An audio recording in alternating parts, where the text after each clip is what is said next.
राष्ट्रपिता महात्मा गांधी और जय जवान जय किसान का नारा देने वाले पूर्व प्रधानमंत्री लाल बहादुर शास्त्री की जन्म जयंती पर लोकनीति सत्याग्रह पदयात्रा चंपारण से बनारस 2 अक्टूबर 2021 को खेती किसानी, पढ़ाई कमाई, दवाई, बढ़ती महंगाई, मजदूरों का पलायन, बढ़ती अमीरी गरीबी असमानता के सवालों को लेकर उड़ीसा के किसानों का जत्था, नवनिर्माण किसान संगठन का जत्था प्रसिद्ध गांधीवादी नेता अक्षय कुमार के नेतृत्व में गांधी जयंती के दिन चंपारण से वाराणसी के लिए निकला।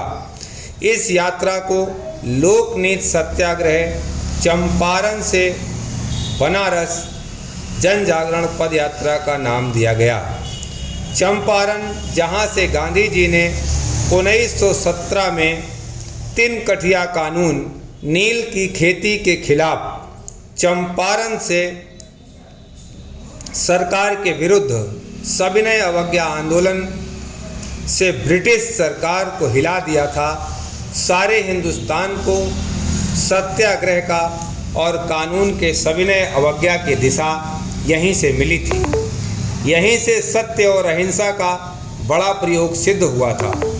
सत्याग्रह आंदोलन की पवित्र भूमि चंपारण से देश की निर्वाचित सरकार को लोकनीति का आदर करने तथा लोक को अर्थात देश की जनता को जागरूक कर भारत के प्रधानमंत्री नरेंद्र दामोदर दास मोदी को उनके संसदीय क्षेत्र वाराणसी में लोक की आवाज़ को सुनने के लिए बाध्य करने के उद्देश्य से यह जन जागरण यात्रा 350 किलोमीटर की दूरी तय करके 20 अक्टूबर को वाराणसी में संपन्न हुई।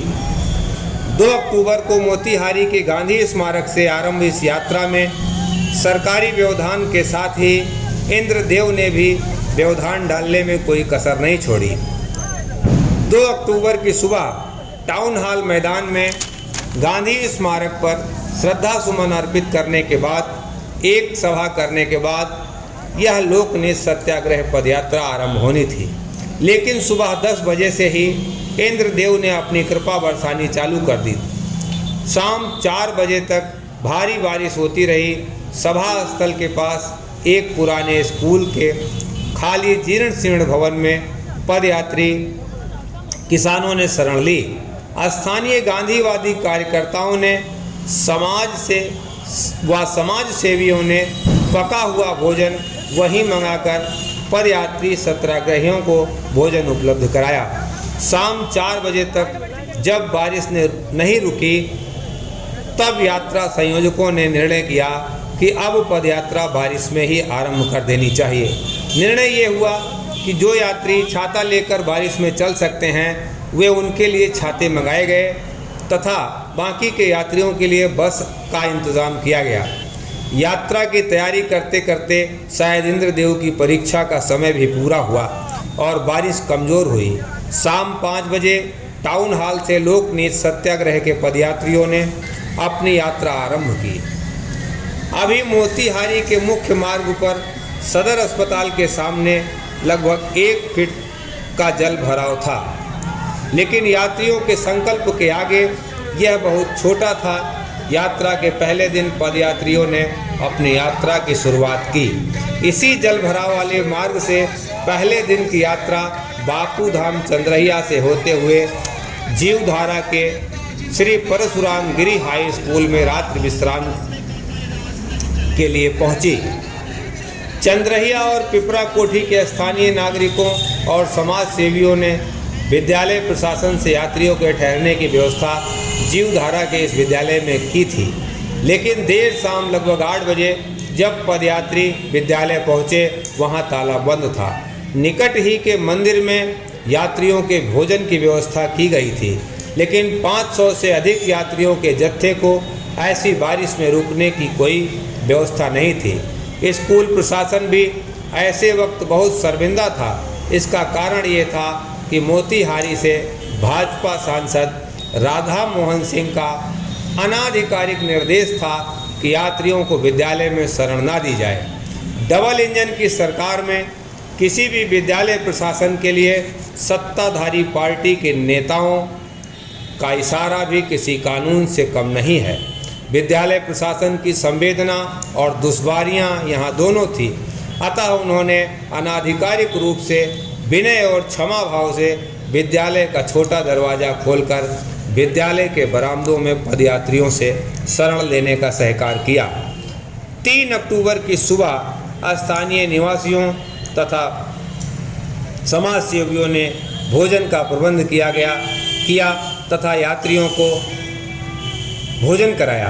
भोजन के उपरांत पदयात्रियों ने अपनी यात्रा आरंभ की।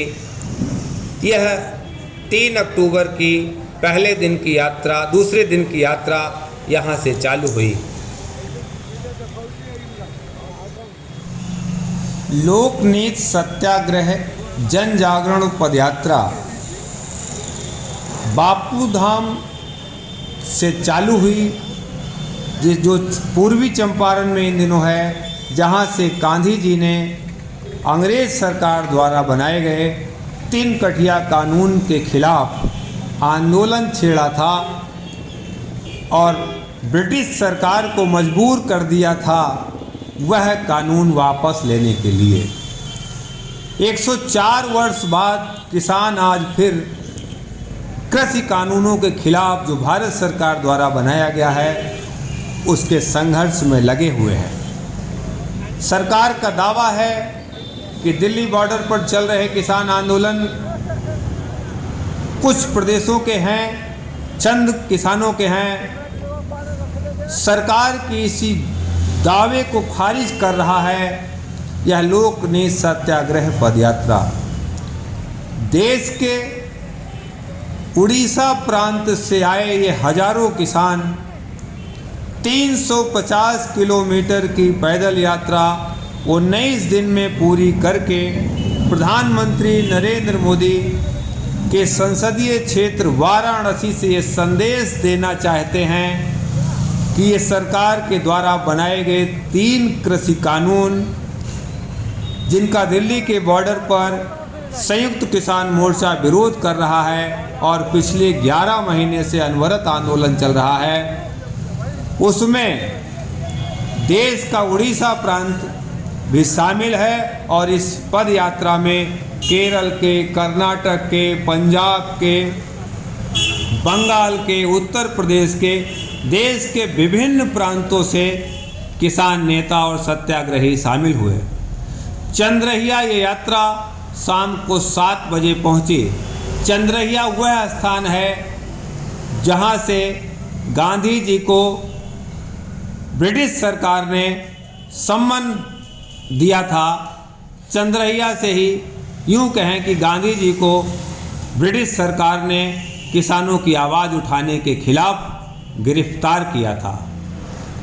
यह चंद्रहिया वह स्थान है जहां से गांधी जी सम्मान पाने के बाद अपनी यात्रा से वापस हुए और दूसरे दिन उन्होंने कोर्ट में हाजिर होकर कोर्ट में ये कहा कि हमारी मजबूरी है कि ब्रिटिश सरकार के आदेश का हम अवज्ञा कर रहे हैं। काला कानून वापस लो,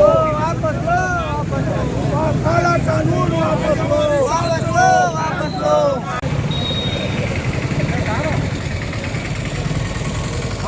जिंदाबाद जिंदाबाद जिंदाबाद जिंदाबाद जिंदाबाद जिंदाबाद जिंदाबाद जिंदाबाद।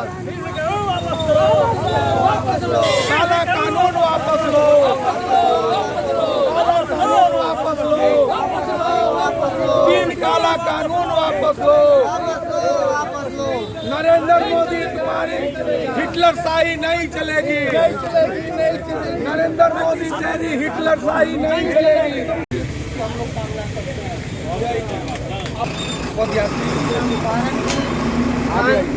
गांधी की कर्मभूमि चंपारण में आए किसान भाइयों का चंपारण की जनता हार्दिक अभिनंदन करती है।